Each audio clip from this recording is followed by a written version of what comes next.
আসসালামু আলাইকুম, আমি ওমর বাবু, টরন্টো কানাডা থেকে সবাইকে সালাম এবং শুভেচ্ছা জানাই। অনেক দিন সবজি বাগানে আসা হয় না, শখের বাগানে ব্যস্ত ছিলাম, বেড়াতে গেলাম, তারপরে নানা কারণে আসা হয়নি। সো একটু ঘুরে যাই। এটা হচ্ছে করলার মাচা, এখনও মাচা পরিপূর্ণতা পাইনি। পিছনে হচ্ছে যে বিন গাছ, ডাটা, ছোট্ট একটা পুঁই শাক, তারপরে ডাটা, এগুলো বেশ বড় হয়েছে মোটামুটি। এইটা খুবই তরতাজা হয়েছে, লাল ডাটা, লাল শাক।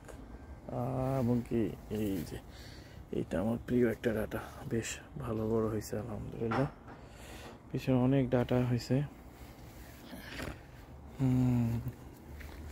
এই যে অনেক ডাটা হয়েছে আলহামদুলিল্লাহ, বেশ ভালো। এটা হচ্ছে টমেটোর বেড। এইখানে মিষ্টি কুমড়া লাগানো হয়েছে। মিষ্টি কুমড়া এটা করা আছে, টিকবে কিনা জানি না। মরিচ গাছের তেমন কোনো উন্নতি নাই। তারপরে হচ্ছে লাউয়ের মাচা, এখনো লাউ হচ্ছে যে মাচায় ছুঁই ছুঁই হয়নি, পুরুষ ফুল দেখতে পাচ্ছি। এই হচ্ছে আমার শখের ডাটা, খুবই পছন্দের। অনেক মোটামুটি বেশ ভালোই ডাটা হয়েছে আলহামদুলিল্লাহ।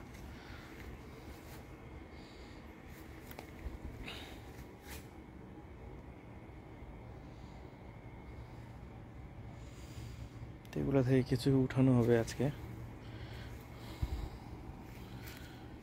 এটা বেশ ভালোই হয়েছে। এইটা অনেক বড় হয়েছে, এটা বেশ বড় হয়েছে। এগুলো থেকে কিছু উঠে রান্না করা হয়েছিল।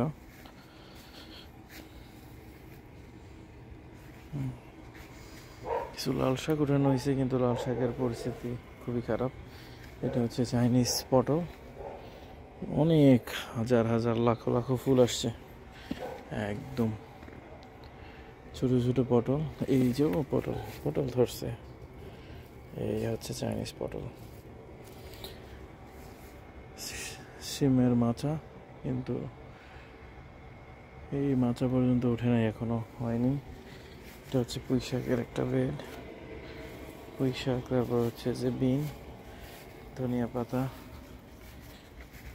এইখানে শসা, তারপর হচ্ছে বিন। এখানে ধনিয়া পাতা ছিল, উঠানো হয়েছে, আলহামদুলিল্লাহ। এই হচ্ছে ছোট্ট শখের বাগান আলহামদুলিল্লাহ। হয়তো আগামী কয়েক সপ্তাহ পরে বেশ ভালোই দেখা যাবে, সে অপেক্ষায় থাকলাম। ভালো থাকবেন।